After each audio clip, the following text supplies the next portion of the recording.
আজকে বেঙ্গলি পরীক্ষা আমার আছে আসলে হিন্দি পরীক্ষা, কালকে বেঙ্গলি পরীক্ষা গেছে। তো আমার রুটিন লেখা দিচ্ছে আজকে মানে হিন্দি কোর্স বি।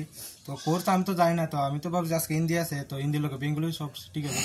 তো আমি তো ভাবছি আজকে বেঙ্গলি আছে, তো আজকে গেছি গিয়ে আমার বেঙ্গলি না আজকে মানে হিন্দি আছে।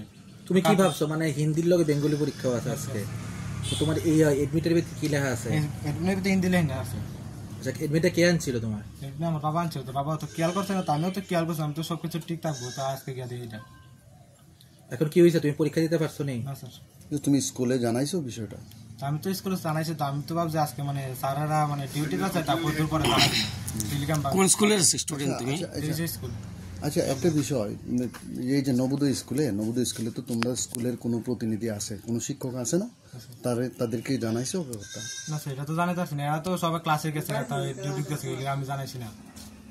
স্কুল জানে না? না না স্যার। এখন কি হয়েছে, তুমি পরীক্ষা দিতে পারছো না? তোমার নামটা কি? বাপন দেব। বাবার নাম? বাপি দেব। বাড়ি? কবে ভর্তি হয়েছো ডিরোজি স্কুলে তুমি? কিছু স্যার তারিখটা কোথাও আছে না, মানে 4-5 মাস শেষে।